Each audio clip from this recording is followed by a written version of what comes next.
Welcome back to Derailed. I am JJ Lahey here with the one and only Jake Schyvinck, the draft robot. Jake, Merry Christmas to you. Merry Derailedmas. I want to wish everybody our second annual Very Merry Joe Barry Derailedmas. So thank you all for hanging out with us. Got Tyler Dershel and Chris N in the chat already on YouTube. Super excited to see you guys. First of all, huge thank you to everybody for coming back for this live stream a second time this week because there are a couple people who showed up at our usual streaming time and we weren't there. That's because the Lahey family welcomed the newest member. Woo! And so I was attending to Mrs. Lahey, and Yes. she's doing really well, and she's having a nap now. So I get to hang out with you guys. So thank you very much. How you doing, Jake? You enjoy our first ever 12-team college football playoff game? Yes, I did, and screw the haters who say it wasn't fun. It was so much fun. Guys, there was nothing. I couldn't have expected any more than tuning in at 2:30 Central Time yesterday to hear Reese Davis just absolutely amp you up and make you want to run through a brick wall when game day starts, talking about being at one of the most incredible places for college football, and then interception, 98-yard touchdown run, just absolutely electric start to the playoff, and a record that might, stick around for a while for longest college football playoff touchdown in the 12-team era. Like, how can you not be having fun? I get it. Like, this is kind of what we talked about, though, right, JJ? Even if you're like, the margin, I didn't like it. That's why the seeding needs to get better, and I think it will, right? I think we're going to get that in years to come. Obviously, there's insanity going on where Penn State, until just recently, hadn't scored an offensive touchdown, had 2 pick sixes and a third pick as well in the red zone. Like, it's a lot of fun football going on, especially today, right? You're getting the college football playoff. You're getting the FCS semifinals today. By the way, North Dakota State, South Dakota State are locked up at a battle at half, 14 all, and you're getting probably 2 of the best NFL games of the week. So, like, this Saturday is like, if you like football, tune in. Like, this is one of the better Saturdays you'll get maybe ever. By the way, so Ravens Steelers, who you got, Jake? I don't know. I think it's a toss up. I think I'm taking not advice, but I would take Pittsburgh +7. No matter what. Don't care that Pickens isn't playing. Don't care that Watt's like not 100%. They keep everything close. Wouldn't shock me if they win outright either. Yeah, I placed a couple of bets on the Pittsburgh game. I put more money on them to cover, but I did put some money on them to just win outright. A little bit, yeah. If you look at the head-to-head, Pittsburgh has just dominated this rivalry recently. Yeah. It's not as lopsided as Packers-Bears because nothing is as lopsided as Packers-Bears. No. But it's probably number 2. So, yeah. How about this SMU game? Were you expecting to tune in and say, hey, I think everything is working except Kevin Jennings? I thought, I was after that 4th and 1, where I'm like, he might have been able to run for that. But I get it. He threw it, drop. That's tough on the 4th and 1. And then the next possession throwing a pick 6. I'm like, they might have kind of squandered the chance a little bit. And then they were given another one because Penn State couldn't get a 4th and 1 from their own 19. And, Kevin Jennings was like, no, you, sir. Here, sir, have the ball again for the 3rd time. Yeah, I'm kind of surprised. I know he's got, he's highly volatile in the way he plays. Like, this isn't new, but he's hitting kind of the lowest floor possible right now, which kind of stinks because I think SMU could be in this game if a couple plays, go the other way. So. Well, this is absolutely a freaking fantastic week of football for people who like the type of content that we like, which is Packers football, Northern College football, expanded playoffs. The Bison. Is that North Dakota State? It is. Yep. Gorgeous. I need a South Dakota State one, but they're never in stock. It's crazy. I'm a little bit surprised that there's like that many collectors of South Dakota State mini helmets. There must be because they're never available. I don't understand. People like the Jackrabbit helmet, I guess. So, But I do want to thank everybody who is tuning in on our new YouTube channel. So we have moved Derailed again. This is going to be the permanent home. We're not moving it again after this. We have moved it to its own YouTube channel. So we had temporarily moved it to Jake's YouTube channel, and we weren't sure how long that was going to be the right home for it. And we pretty quickly discovered that nobody knows how to spell Schyvinck.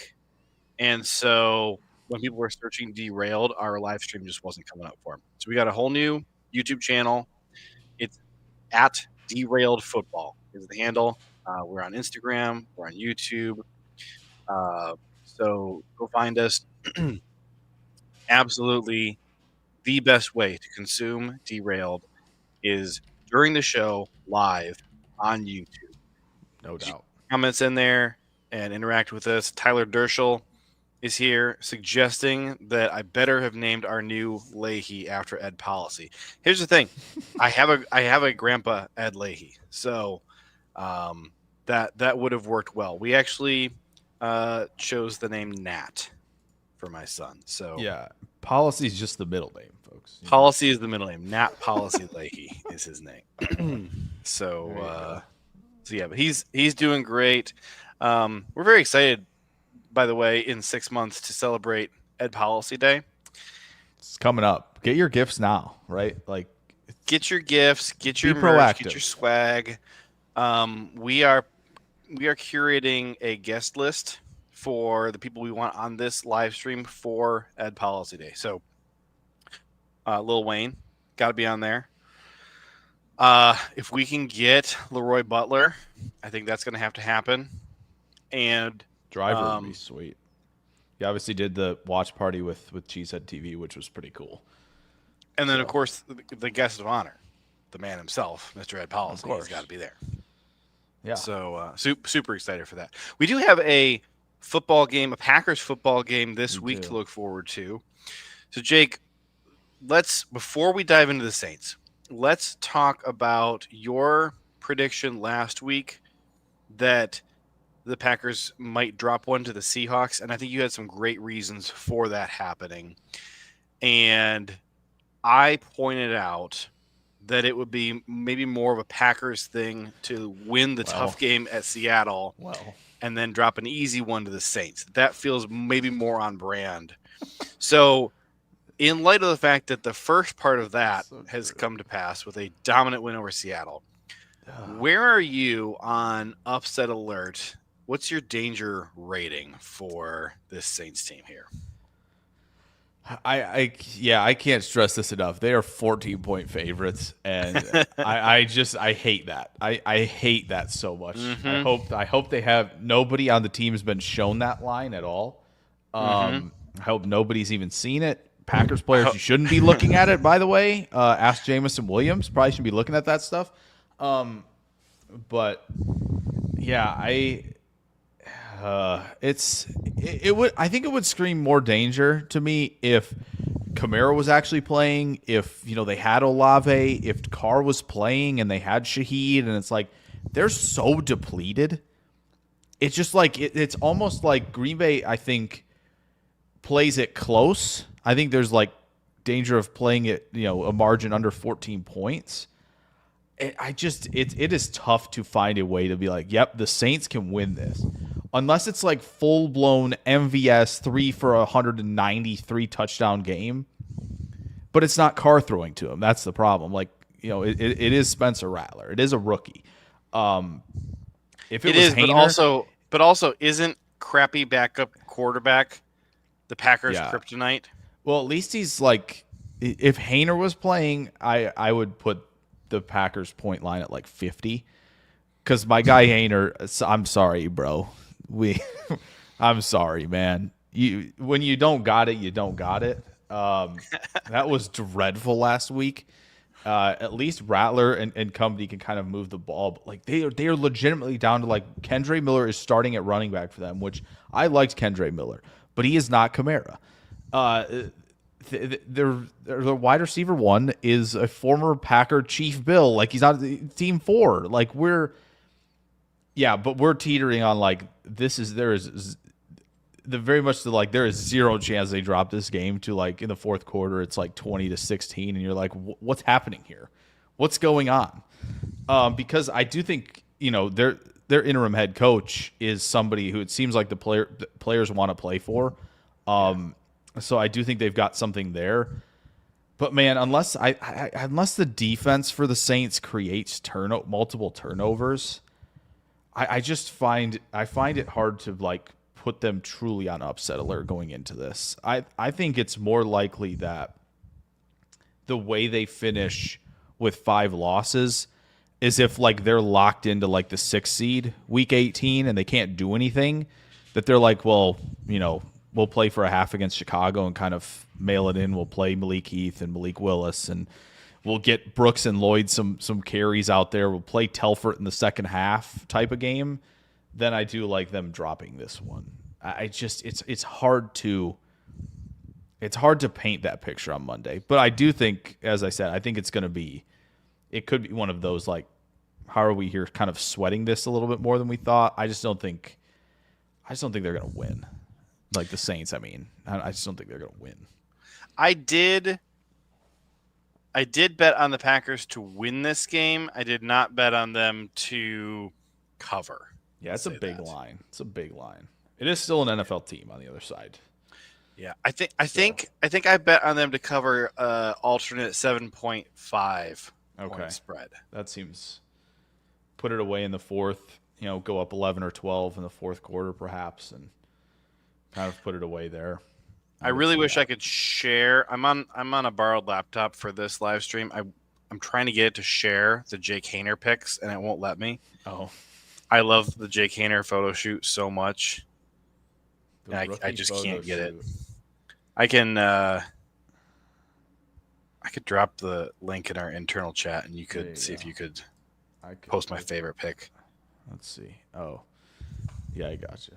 Hang on. Here we go. I love, if you have not seen the Jake Hayner photo shoot, you need to Google it right now. Hey, Chris N is going to the Monday night game. Yeah. Awesome. Which is sick. Yeah, that's cool. My family thought about going to this one. If it wasn't going to snow, I don't know. It's been back and forth on whether it's going to snow or not. And like travel sometimes is a pain late night after that. But it was discussed. And Tyler Dershel quickly pointing out, which is good, the added incentive to fully clinch the playoff spot at home, I think gives them, that little bit of extra incentive. I do think the Saints probably make it interesting at some point. But yeah, here we go. I will share our. This is nuts, by the way. This is the greatest thing ever. I love the Is this a rookie premiere shoot, or was this like it was? Okay. This is his glamour shots. Okay. Everybody else is just doing their normal headshot, and maybe you do the thing where you hold on to your jersey like this, and then he does this elaborate glamour shot. And this is like maybe the most normal picture from the whole photo shoot. Yeah, this is like, are you a football player or did American Eagle or Hollister hand you a jersey to put on? Like, I can't tell. It's a tough call. I don't know which. Jake, hit the second link I sent you for this. Right. It's more pictures from the shoot. Oh, my goodness. Okay. All right. This is the greatest thing. Hold on. I love this kid so much because of this photo shoot. This is nuts. Tyler says night at the Roxbury vibes. This is wild. Fresno State. There's one down here too. That's fun. So this looks so like, come on, bro.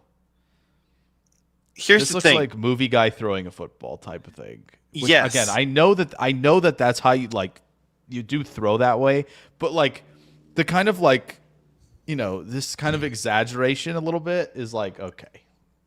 Here's the thing. There's no way they showed him the pictures.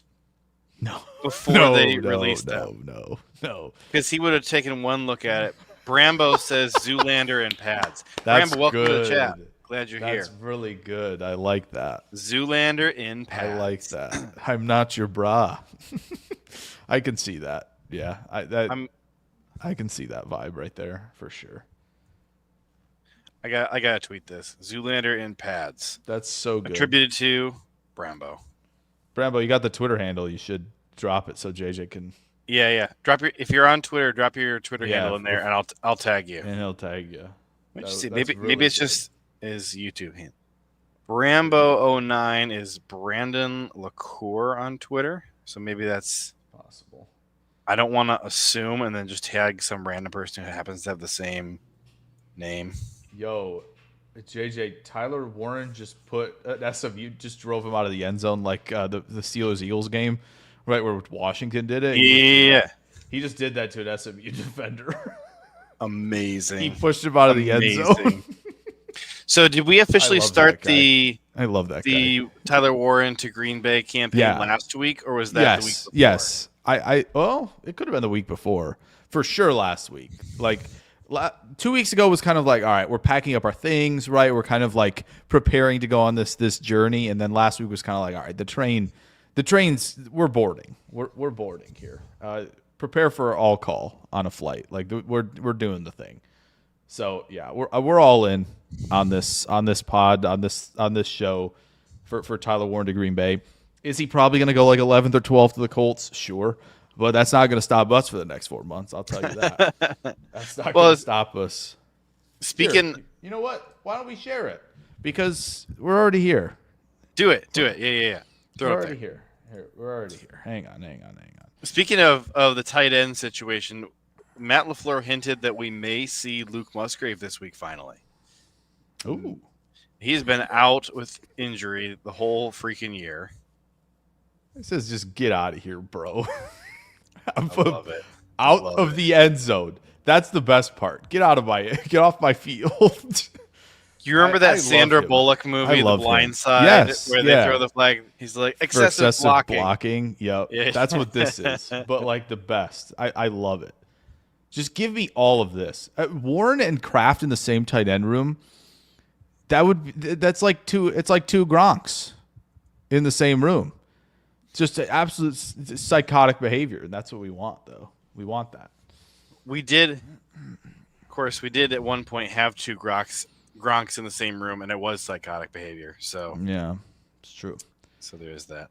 I'm looking over the Saints roster, and I'm just trying to assess like, hey, if things do go south for the Packers, where could it possibly be caused by the Saints? Because we know that the most likely outcome here, if the Packers are struggling, is that it's because the Packers are shooting themselves in the foot and penalties and turnovers and that kind of thing.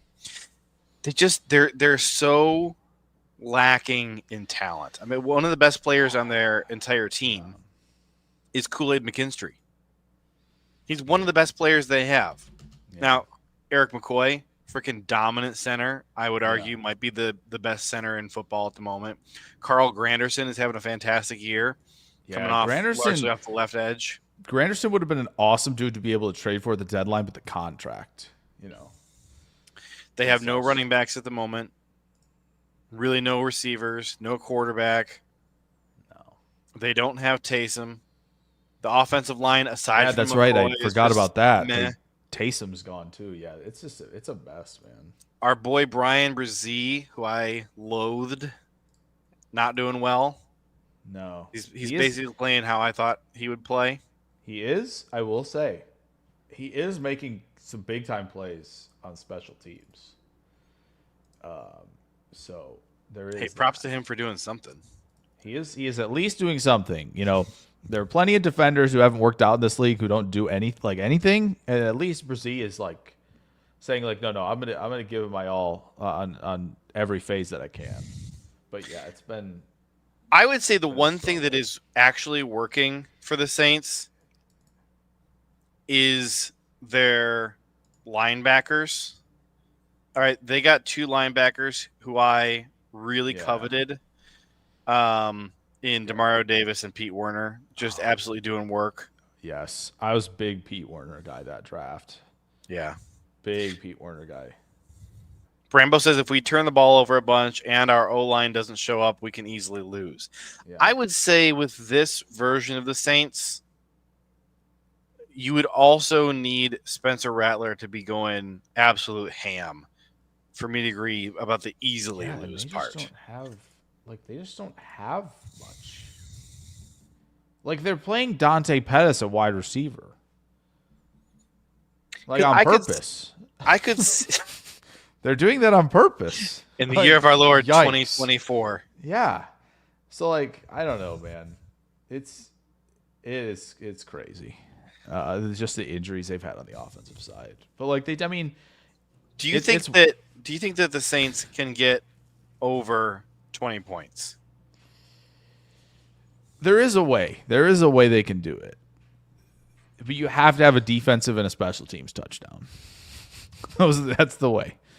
That's the way. I got to tell you, I am tempted to do a 4-leg parlay for the Packers to lead. For the Packers to win, to outscore the Saints in all 4 quarters. The only thing that gives me pause is wondering if the Packers just might not score at all in the 3rd quarter, because sometimes that's how it goes. It's either going to be the 1st or the 3rd quarter. They're not going to score in one of those, I think. Yeah. I don't know which, but that's a good point. Also, the Packers are according to PFF, they're the lowest grade special teams unit still. Are they? The Packers are? Yeah. That's nothing new. The Saints are 27th.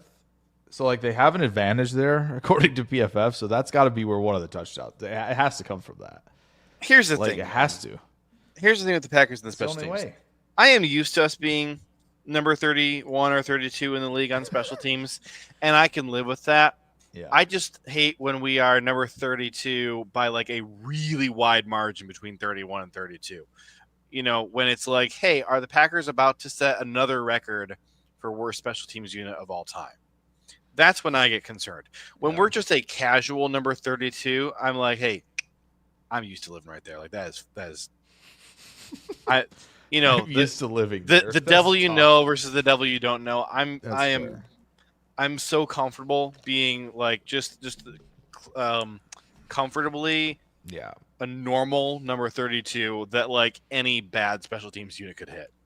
It's when people start invoking the 2009 Chargers that's when I start getting PTSD flashbacks and thinking about moderating and thinking about what the Rams game from 2018.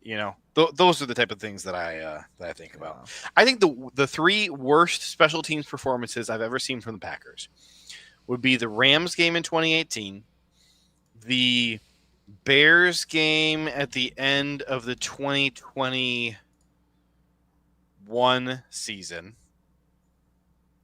and then just a couple weeks later, the 49ers playoff game from that 2021 season. I think those 3 would be the worst 3 special teams games that I've seen from the Packers. And maybe I'm just blotting out something else equally horrific. But I think those possible. 3 stand head and shoulders above the rest. They do. Yeah. That Bears game a couple weeks before the 49ers game was like such a foreshadowing. I think it was like 2 or 3 weeks before the 49ers game. And we're watching it, and it was just like every single special team snap is like single-handedly costing us this game. Like this should be like a 45-0 game, and instead the Bears are right in it because we are giving up touchdowns to them on every single special team snap. So that was exhausting, and it was just a foreshadowing of what was to come with that 49ers playoff game. Yeah, and plus they were like there was like they're starting to play like close games against like teams that they shouldn't be playing close games with.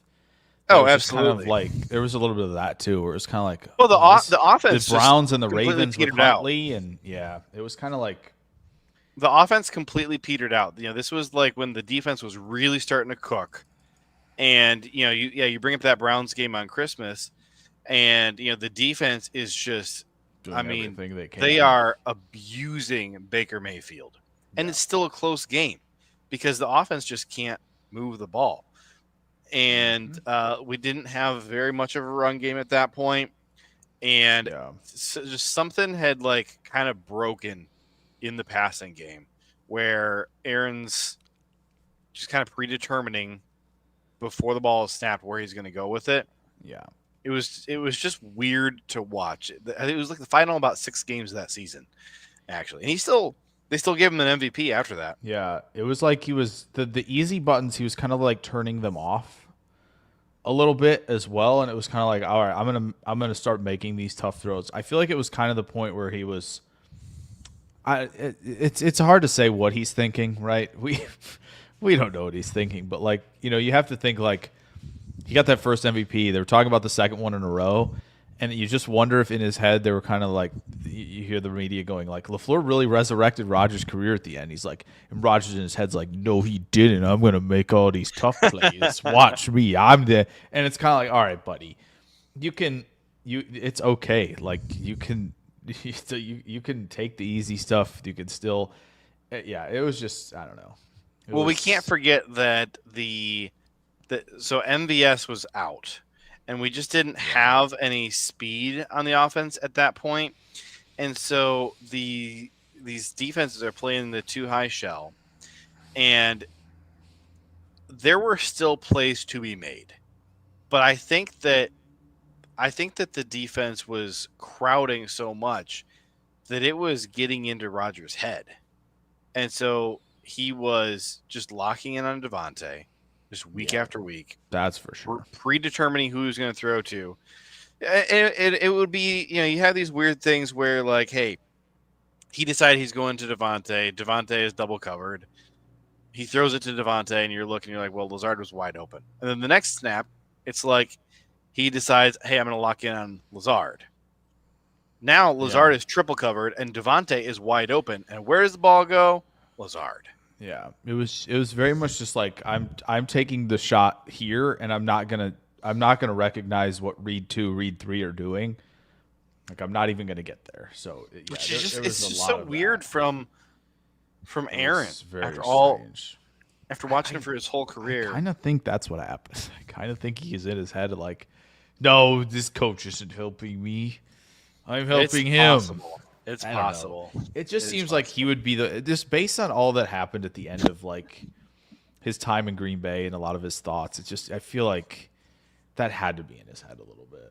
Do you think Matt LaFleur will ever in his career win Coach of the Year? Because you could make an argument that all but one of his seasons he deserved it.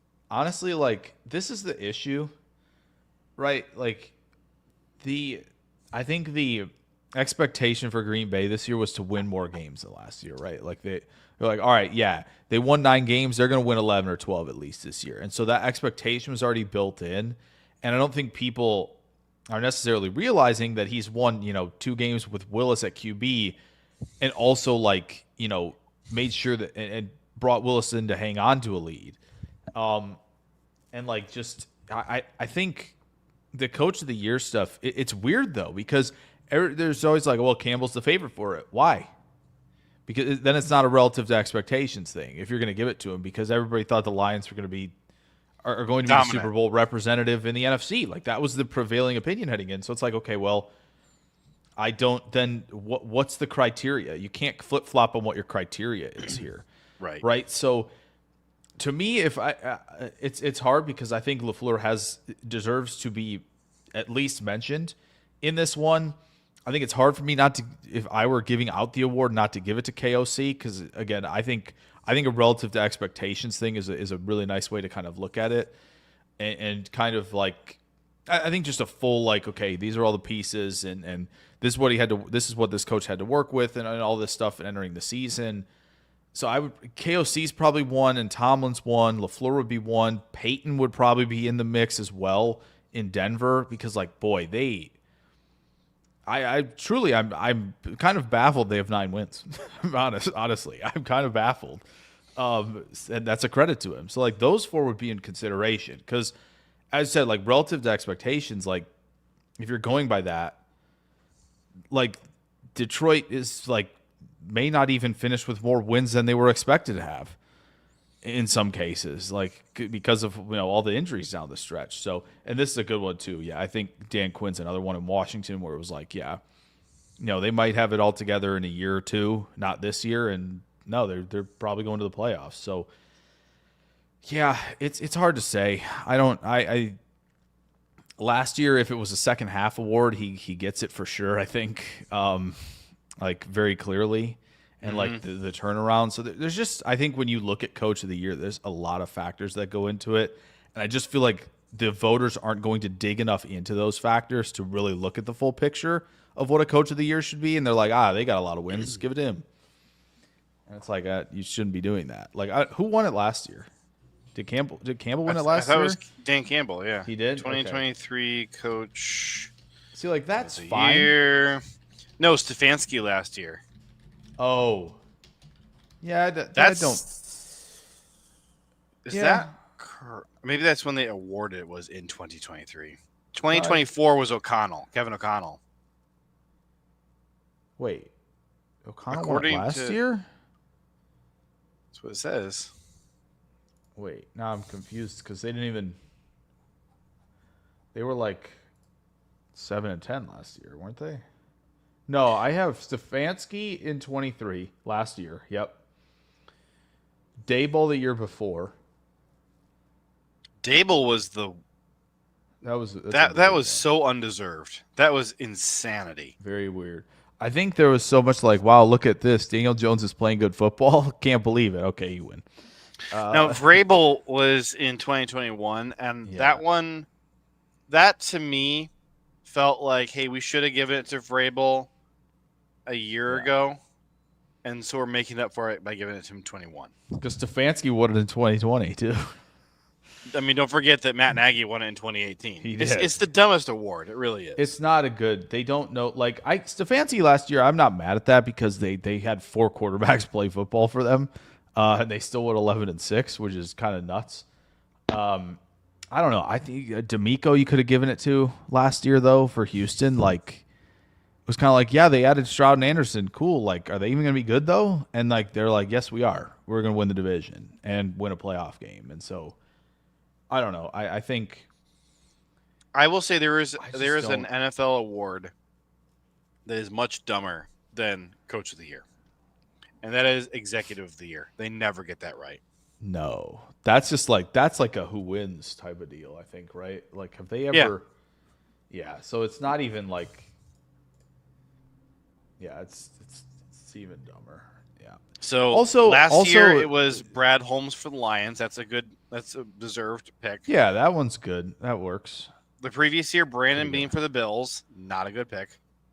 The previous year, Duke Tobin for the Bengals. This is 2021. This is the year they went to the Super Bowl. Oh. It was defensible. Okay. It was defensible. Not probably what I would have done, but defensible. Yeah. See, that one did they just award it because they got hot in the postseason? Exactly. That's all they did. Yes. Because the Bengals were not ridiculous. The Bengals were not great. No, they were like the 4 seed, right? Year. They were like fine. Yeah. It was purely because they beat the Chiefs in the playoffs and made it to the Super Bowl, which we're not, and then got their doors blown off by an average Rams team. We're gonna I'm just gonna keep going. I think there's no reason the NFL shouldn't have the award set up like college. I don't understand why we don't do that. Like, we can just give that. We can just, the defensive player of the year, we can just give it out. Like, how many times is it going to be a pass rusher? Most times.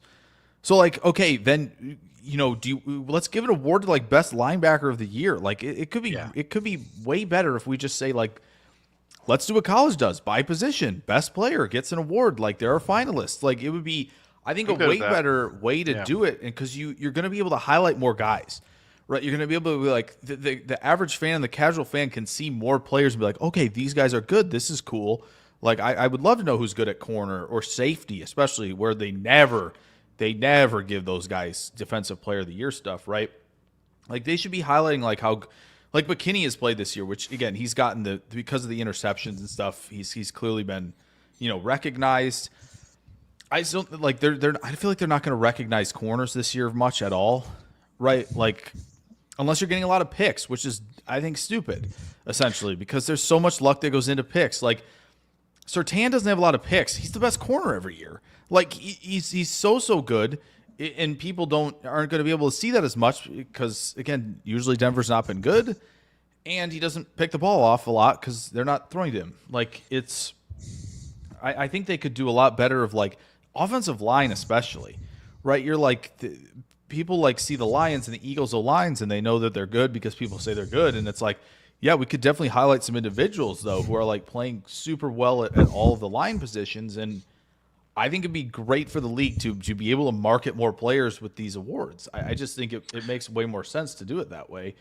Well, Then we don't have to because we don't have to get into MVP as like, well, it's just going to be QB. Like we can, kind of, look at some other arguments for it, like what Barkley's doing for the Eagles, and like there's so many other things you could potentially look at. And you can also just be like, yeah, this was the best QB this year. Here's your award for best QB of the year. Like I think we could easily get that done. Here's the thing is that what you just described is what the Pro Bowl and All Pro is trying to be. The Pro Bowl, it's just like, oh gosh. The other day, I was trying to find something that I had said a long time about the Pro Bowl. A long time ago about the Pro Bowl, and so I got on Twitter and I searched like my handle and Pro Bowl, and there was like I don't know, like 50 tweets. And I'm like, oh, what have I ever said about the Pro Bowl? I'm wondering, and I go back every single one of my tweets, going back 6 years, is like profoundly negative. It's usually said just like, hey, hot take, the Pro Bowl is stupid. Pro Bowl voters should be abolished. Dude, I am 100% in favor of abolishing the Pro Bowl. Get rid of it. It is the worst thing in the NFL. I hate it. Yeah, it's not good. There's nothing like who enjoys watching it. And then you get all here's what blows my mind is the Pro Bowl alternates. And you get like, hey, if they're gonna have a Pro Bowl alternate, like, okay, go have fun playing at the Pro Bowl, but don't put it on the resume that they were a Pro Bowl alternate. Because especially you get to the point where it's like, 2 years ago or last year, you had Tyler Huntley who had played like 2 games, and he's the Pro Bowl quarterback, and like Jordan Love is not even a finalist. No, but Tyler Huntley plays 2 games and he goes to the Pro Bowl, and you go look at his Wikipedia page and it says that he won a Pro Bowl. Yeah, the Pro Bowl alternate is like.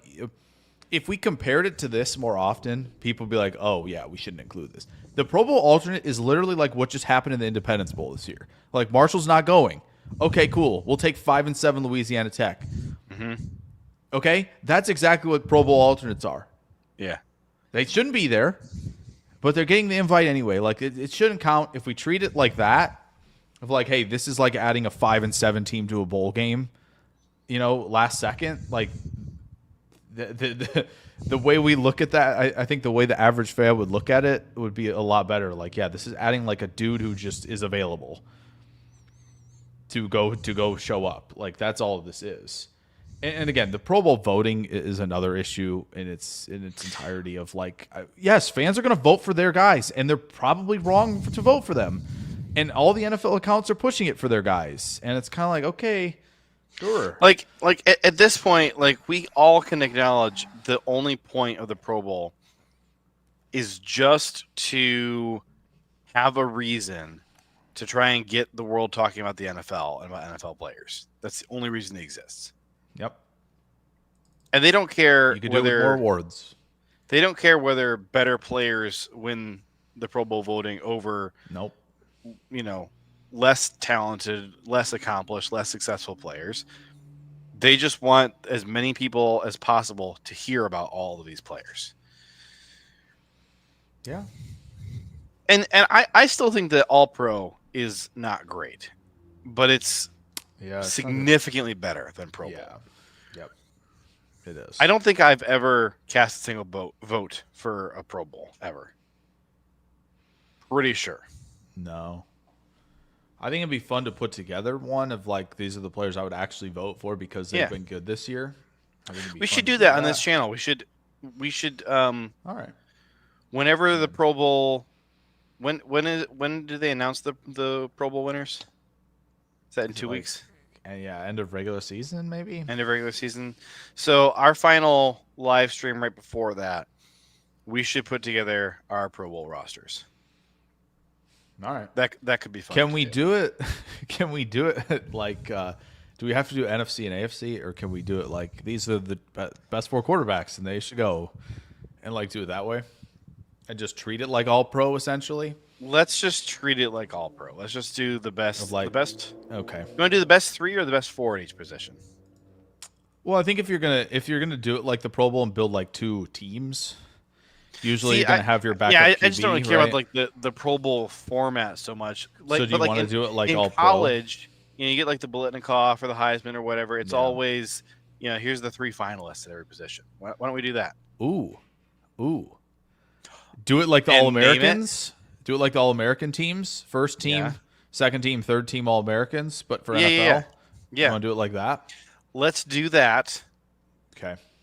We could we'll have to decide if we want to unveil the order that they are in or like just say the names and then list the order. Like that could be fun. Ooh. Like here's our finalists. All right. So The from all those NFL finalists, team the reveal third show. team is going to be this guy, Yeah. second team is going to be this guy. This could be a lot of fun. I think this would be great. And Great show. I think the best thing about the NFL, about the college awards, is that the awards are, Lou Groza, Biletnikoff. These Yeah. are all named after people. We need to name each of these trophies. Okay. So maybe we each come with one suggestion for what the trophy should be for each of these positions. Okay. And then during the live stream, we pick which one it should be. Okay. I like it. And no, you can't name every single award the Taysom Hill Award. Okay. No, that would be like, NFL The Travis first Hunter team Award? flex, first team flex. That's why First team flex. flex. Because flex is now a position of the All Pro. That's the Taysom Hill Award. Is it really? Is it? That's what I would do. Wait, for sure. They have a flex for the Pro Bowl? They have it for All Pro. I'm pretty sure. For All Pro? I believe so. That's dumb. That's dumb. I'm pretty sure. Let me see. I'm looking at it right now. I mean, okay, like you do have the issue of like, hey, what do you do with a really talented fullback or F or something? Because a guy like Kyle Juszczyk deserves to get recognition, but do you list him as a tight end? Because if you do list him as a tight end, he's just not going to get the same attention as Maybe Kittle and Kelsey and Andrews. I guess they don't do that. Guess they Okay. keep the fullbacks on there. Do they really? Okay. Yeah. Does Kyle Juszczyk win fullback All-Pro every single year? Since Probably. He's almost the only fullback in the NFL. Yeah, probably. I know for a hot minute He the definitely only won it last fullbacks year. in the league were Kyle Juszczyk and Dan Vitale. Patrick Ricard. Oh yeah. That'll be a big one this year as well. been Scott Matlock in LA with the Chargers. Bleacher Report, when you go look at the box scores, lists him as D line, but he's definitely playing fullback. That's the best. Yep. That's Yep. the best. So, yeah, I mean I think that You know would what? be fun. So The there you Saints go. need to add a fullback. Yeah, they need a guy that can play fullback, do a lot of things for them on offense. I think Could that'd be Foster helpful. Moreau play fullback? Maybe. Because they don't have any more running backs that they could move to that position. No. Yeah, Like he would have to because I they're don't think about- Jawan Johnson can do it. I think Moreau would have to play it. They're about to have to sign Tavon Austin to come play running back for him in New Orleans. We're getting there. They should sign Tony. Curious Tony might need to play for this team this week. We're saying this when it's 23 to like 14 in the third quarter or something like that, and it's like, why is this a game? So, Because heart attack pack. That's why. yep, it's true. That's how we see it, I think. So you did bring up something interesting a little bit ago. You were talking about the Lions' injuries, and they are certainly getting thin. I think that the loss of Lim McNeil is probably the biggest thing that could shake my faith in this Lions Yeah. postseason run since the Aiden Hutchinson injury, and maybe more so than the Aiden Hutchinson injury. Yeah. Do you think that the Lions are going to go 3-0 down the stretch here? They got to play at Chicago, at San Francisco, and then at home against Minnesota. Are they going to win all three of those? No. Are they going to win two of those? Yes. I think so. So I'm going to just predict that you have them losing at home to Minnesota. Yes. So then, do you think I think that, to be Minnesota honest, win I the think division? I don't think they can. they can. I mean, can they do But- that if the Lions beat the Bears and Niners? Yes. Do the Vikings control their own destiny? I believe so. When I went through the playoff Vikings are sim- 12-2. Oh, they're both 12-2. Yeah. Yeah, So yeah. all they have to do is just win out. If they win out, But then I they don't win think the they're division. going to. I think Green Bay might have something for them. Week 17. Technically, Green Bay could win the division. They still can technically, yes. They would have to It will win be out. it will be difficult. They would have to win out, and they would also need the Lions to lose out. The Lions have to lose out, that's the problem. If the Lions get unfortunately. one more win, then the Packers can't win the division. Correct. Yeah, I just don't think they're going to get that done. Vikings are on a 7-game winning streak. Bears are on an 8-game losing streak. That's glorious. Yeah, What's even funnier about that is that the Bears have no business being on an 8-game losing streak because they should have beaten all three of their division rivals. And didn't because they're stupid. Yeah. It's true. I mean, the Viking game was weird because they were down a lot and like they got an onside kick. Yes, they got a field goal They blocked still early were in the position game. to win it at the end of the game and didn't because they're stupid. Yeah, it's true. I think I kind of think Minnesota might win the division. I think there's a chance. I do. I don't think they can lose to Green Bay though, and still pull that off. I don't think. Hold on. Who would you rather see? So I live in Michigan. You live in Chicago Bears land. Yes. Would you rather see the Lions or the Vikings win the division? I would probably rather see the Lions win it. However, in the Packers' interest, I'd probably rather have Minnesota win it. Because I think you win the wild card game, you're going to go there, most likely. Mm-hmm. Divisional weekend, and I think I'd rather go there than Detroit divisional weekend.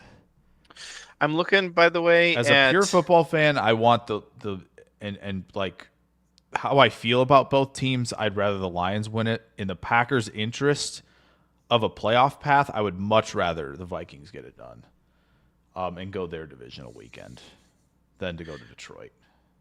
Right now, Or today, the Lions are favored by 3 over the 49ers. And my math has them winning by about 6-ish points. I think that's the one game I feel most confident in them in, is that one. At Chicago could be weird. It really could. I mean, yeah, That it one really could be weird. Like the San Francisco one, I don't think there's gonna be a whole lot weird. Like out in San Francisco, weather is fine. I think the Bears one could be weird weather, and I think the Vikings one is just kind of an even matchup. I mean, the first meeting was essentially 31-29. Like, yeah, I think I feel most confident in them beating San Francisco. And that's why I said I think 2 wins for them down the stretch because Chicago could be weird. But I do think Minnesota clips them week 18. I'm just looking at my algorithm here. DVOA is so weird. DVOA is giving the Bears a 58% chance of beating the Lions, Whoa. but it's favoring the Lions by 0.2 points. So that's just because it's at home is why Yeah. they're then favored. Yeah. Jared Goff in his second of 3 outdoor games this year so far. Yeah. This week. And the third one's not even going to feel like that much of an outdoor game in San Francisco, really. So I think their this weather rarely changes out there. this Bears Lions game, I don't have any interest in touching from a betting standpoint. It could be very strange. Just bet the weirdest thing that you can, and that's what'll happen. But the Niners one, that could be interesting, and we will have a week of this Bears Lions game to kind of inform us a bit about the Lions San Francisco game. Yeah. But I do agree that they probably are dropping one to Minnesota here to end the season. Yeah, it just feels like that's the direction we're going. It just seems like Minnesota. I mean, and Montgomery being out, another thing that really, really hampered. Like Gibbs is awesome. Love Gibbs. But like having they're saying contact that balance and the physicality that it's just Montgomery they're has saying Montgomery might be back for the Vikings game. Really? Yeah. See, everybody was making jokes because he was going to like the third opinion, right? He was like, I need a third opinion on the knee," and like everybody's saying the third opinion. It's a picture of Campbell wearing a doctor's wearing doctor stuff, and it was like, yeah, that makes sense. But I mean, if he's back, that I think changes some things offensively. I think it makes them in a better position to control things. But obviously, as you mentioned, losing McNeil is a big deal. It the loss of control of the defensive line trenches for them with that is massive. Like they were able to, at least they're kind of able to mask some stuff even without Hutchinson, even though Hutchinson's a serious difference maker. Like McNeil's ability to draw two can free some stuff up for you. And Glenn was taking full advantage of that as DC, but like now with both of them out, like it is, and Carlton Davis on top of it, like it is just insane. It's truly. It'll be helpful to get more data over these next 3 games, but as of today, I have the Vikings favored by about 1.5 points. Yeah, I buy that. Yeah. Which it's at Detroit. So on a neutral field, you like Minnesota by about a field goal. Yeah. Be interesting. By the way, where's Packers here? Packers Saints. Where is it? Here we go. My math. So if you use ELO, Packers are favored by 25 points. By DVOA, they're only favored over the Saints by 1.5 points. Wow. Sometimes ELO and DVOA really don't agree with each other. It's funny. That is crazy. That is crazy. It's going to be down the stretch. There's 3 teams who can get that number 1 seed in the NFC and truly up for grabs. Can't wait to see what happens. Detroit, Philly, and Minnesota.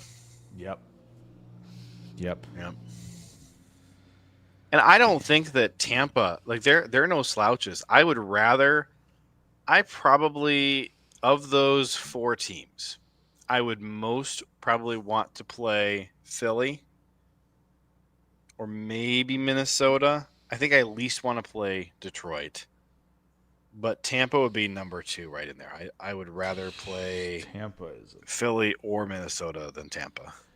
Yeah, Tampa's a team I don't want to see at all, but they're gonna see him in the first round, I'm pretty sure. So should be fun. Should be a fun game. Um, I just hope Green Wait, Bay. but Tampa Honestly, would be like the 4 seed, right? Tampa's gonna be the 4 seed. no, they're gonna be the 3. They're the 3 right now. Which division am I not thinking of? Yeah, the Rams and company. Oh yeah. Okay, Because but the if we Rams beat, still have Arizona and consider Seattle. this though, if we beat Minnesota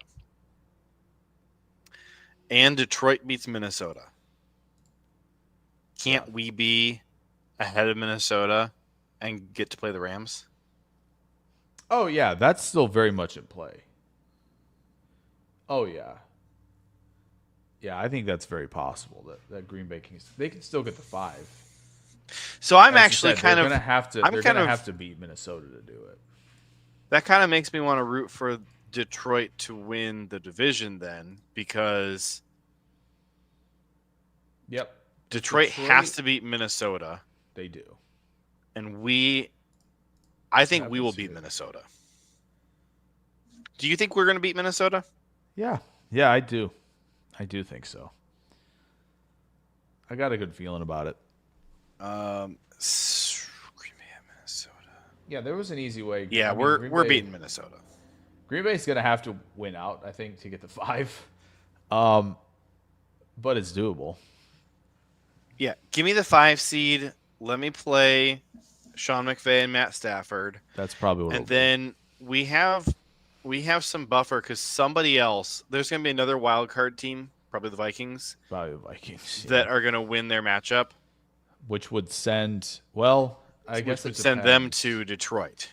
Some other wild card team It aside might. from us would go to Detroit. I think it depends. I think there's a chance that Philly would get the 1 in the scenario where Green Bay gets the 5 even. Because I think how we feel about Detroit down the stretch if they win the division. That like it could be Green Bay. I mean, it's probably the final 4 teams. I think most people are like probably thinking it's going to be Green Bay, Detroit, Minnesota, Philly in some capacity. If Green Bay gets the 5, I think they're going to Detroit the 2, and Minnesota's going to Philly. That's my guess. That's my guess if Green Bay gets the 5.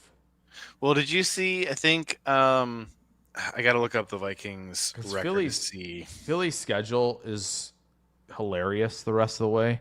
They might not lose. So, well, they haven't lost much this year. No. So far, they're at Philly the Commanders, Dallas, and the Giants. So 3 division games, 2 of them at home. They're on the road at the Commanders this week. I think if they beat the Commanders on the road, they're not going to have too much trouble with Dallas or the Giants coming to their place, and they finish 15-2 and probably have the 1.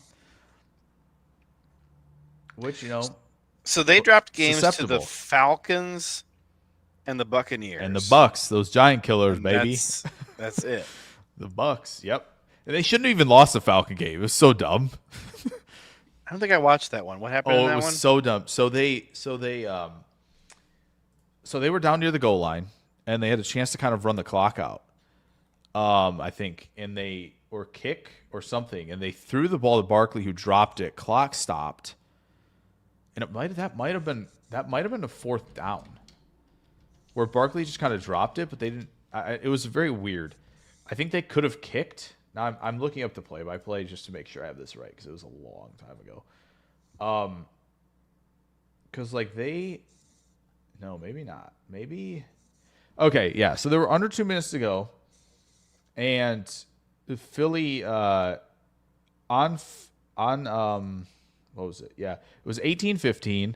They were 3rd and 3 at the Atlanta 10. They could have run clock and kicked. They threw it. Barkley dropped the ball. I think the Falcons, maybe they even kept a timeout. Falcons went down 6 with a lot of time.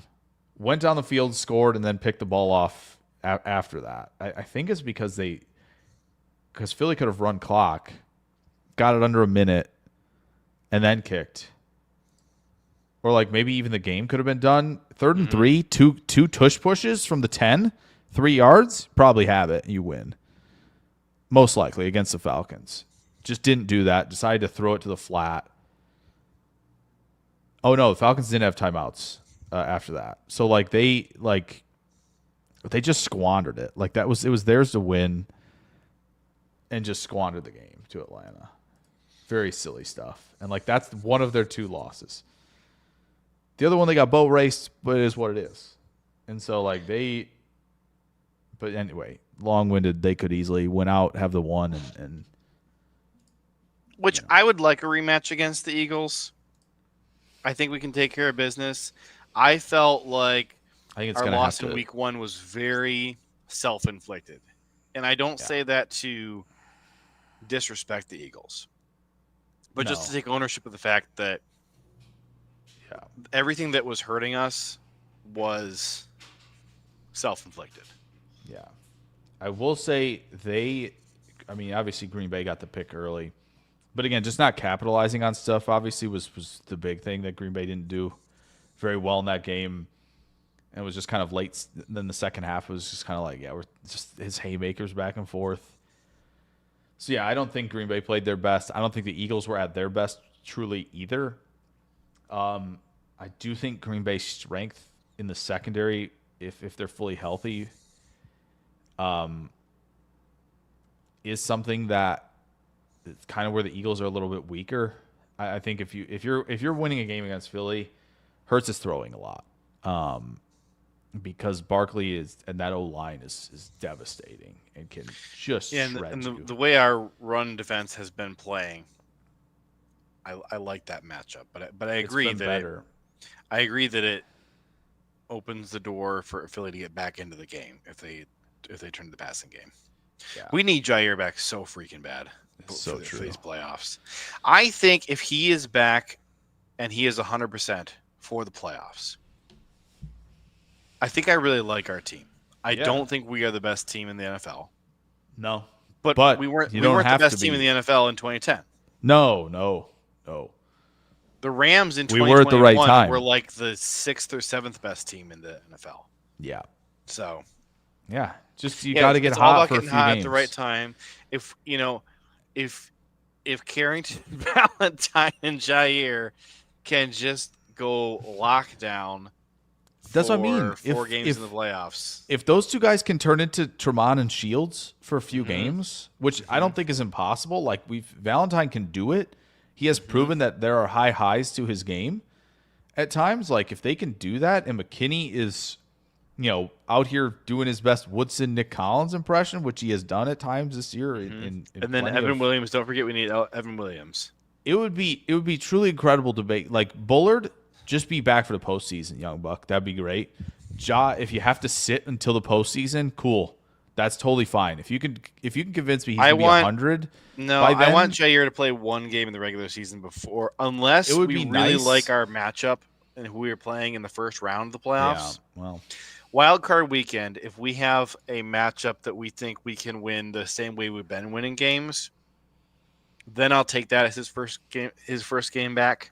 Yeah, but I think we probably need Jair to have a little bit of warm up time, just a little bit. Yeah, I think it'd be nice to, for sure. But if he's going to go like, I can warm up, but I'm not going to be 100, I kind of worry about the re-aggravation. So, Sure. yeah, I get both sides of that one for Ja. Like, it would certainly be nice to have him get any snaps beforehand. But if you can guarantee me full health by showtime, I'm so in. I'm just kind of like, yeah, take your time, bud. I trust you. We'll get there when we get there. But like that secondary, if they're all healthy, is. I do wish that Goody. That's where I want to be. Would go work that 2021 and 2022 witchcraft again. All right, go out there, find us another Rasul, find us another Devondre. Like, find a cornerback off of the scrap heap somewhere out there in the junkyard. There is a shiny cornerback who just has a lot of dust on him. And Goody needs to just polish him off and put him out there. Yeah. He's done it so many times before. Do it again. It Give would be us one. Give us incredible. one more option out That's there. what we want for Derailedmas, to bring this full circle. Before we What wrap, are you kidding? Jake, we should give our Derailedmas wishes Okay. and Derailedmas blessings. I want to put a Derailedmas blessing out to Too Old for This. He's not here today.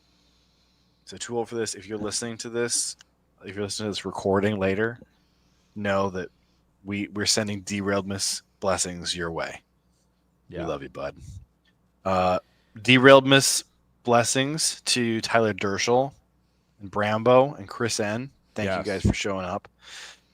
Big Derailedmas blessing to Jordan Love.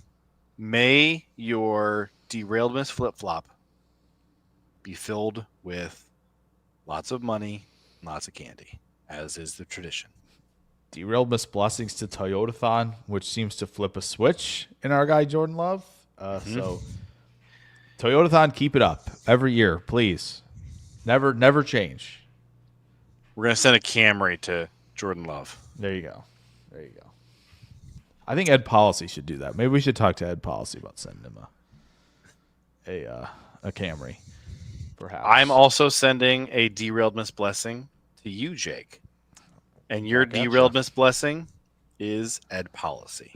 I'm blessing you with Ed Policy. All right. This Derailedmas. I like that. I like it. And a Derailedmas blessing to you too, JJ, of course.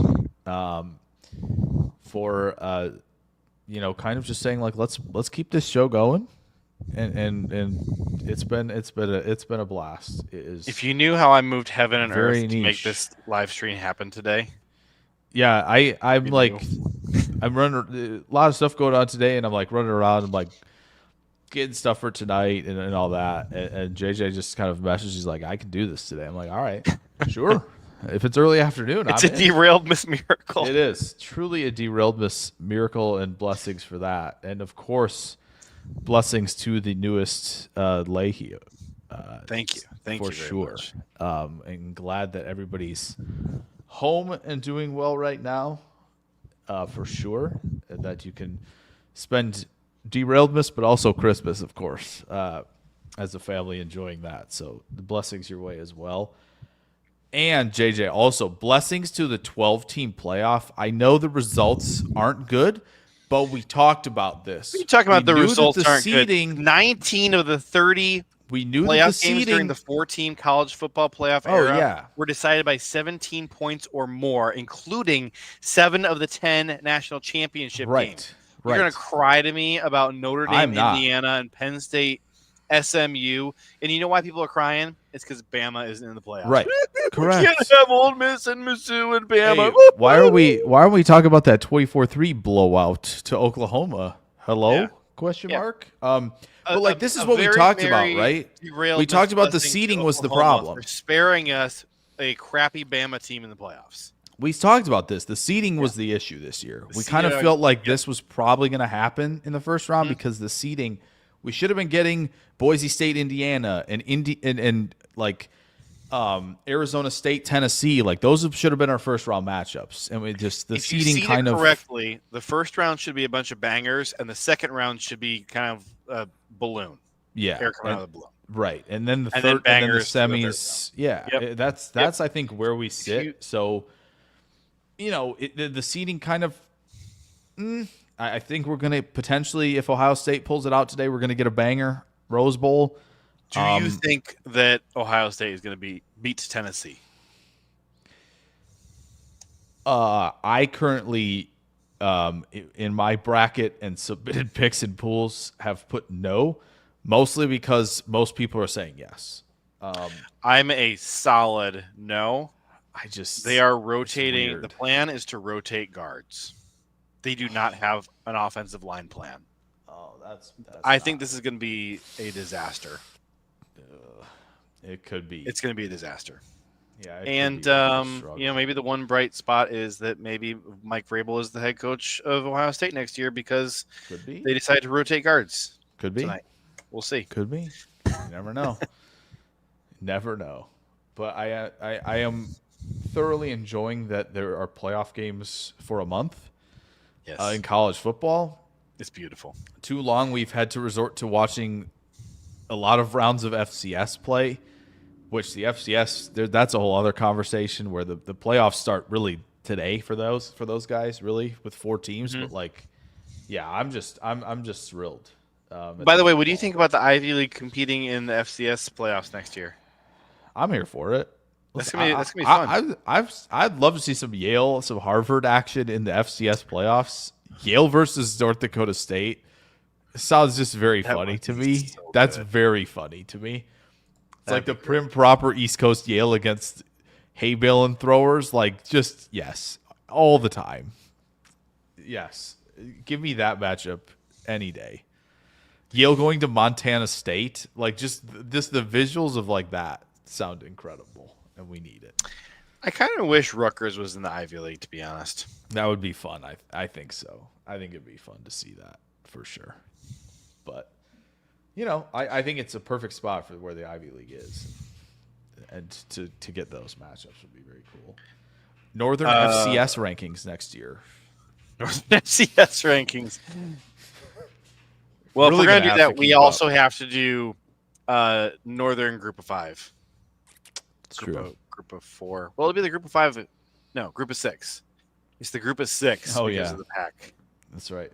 2-pack. What are they right now? How many do they have? Are they the 6-pack at the moment? they Oh, were the based on who they're 2-pack. potentially adding, I think they are the 6-pack right now. 6. Yeah. Maybe it might be 7. They go from the 2-pack to the 6-pack. Yeah. Yep. News. Football adding one. No, it is 6-pack right now. Yeah. Oh no. It is the 7. It's the 7-pack. Boise State, Colorado State, Fresno State, San Diego State, Utah State. Yeah. Only state schools. Yep. Hey, There you since go. I can't share my screen, you got to get our national pride picture up Oh. for the outro. Oh. To all of our listeners, super appreciate you. So if you are listening to this anywhere other than YouTube, please go subscribe. YouTube.com. Go to @DerailedFootball. Subscribe there. Turn on notifications. We usually go live Tuesday night or Wednesday night, depending on what the schedule looks like for the week. But it moves around just often enough that you're going to really want notifications on. Also, I put some posts on there of Hall of Fame derailers. So go check those posts out. So they're text posts in the YouTube feed. See if I tagged you in there. You might be a Hall of Fame derailer and didn't know it. Prince Capsaicin. Oh, my man. You're here right for the very end. Thank you so much for the congratulations on the birth of my son. Appreciate you. You are catching us as we are doing the outro. So make sure you listen to the full 1-hour show that we just did. Jake, thank you for doing this live stream with me. Yes. Very, very grateful to everybody that we've been able to spend this 2024 year with you. I think we're going to try and get one more live stream in before 2025 begins, but not before Christmas. So that's why we had to do our very merry Derailedmas live stream today. So one final Derailedmas blessing to Prince Capsaicin. Go ahead, Jake. Yes. Real quick. Might have a weekly cheddar in store for you, and might add that to our derailed feed. We'll see, but do that on like Monday. That's kind of a pregame Saints type of deal, and whatever else y'all wanna. That would be fantastic. Yeah. Probably gonna Jake, any to fit that Packers in there. content, absolutely go ahead and So. post it on the derailed feed as well. Yeah. Absolutely. Okay. There you go. So yeah, might have that in the works because I am off Monday. And we'll be doing stuff, so might add that to the schedule. Oh, we screwed up. We did our Derailedmas blessings, but we didn't do our Derailedmas wishes. We got to make one wish each. What do you want for Derailedmas? I want Too Old for This back on the live shows. Okay, and I want to get to 1,000 subscribers on our new channel. Oh, that's good. Before the Super Bowl, so that we can remonetize our live stream. There you go. Because I just had this baby, and this baby is going to need food really soon. So I want to be able to put food on the table for this baby. There you go. Well, there you go. Yeah. So tell your friends. And especially maybe by the draft. by the draft would be good. If for those listening, make sure you're subscribed over on YouTube as well. And tell your friends. Easy to find, and tell your friends. All right. In the words of the late great Mr. Ed Policy, a very merry Derailedmas and go Pack Go to you all.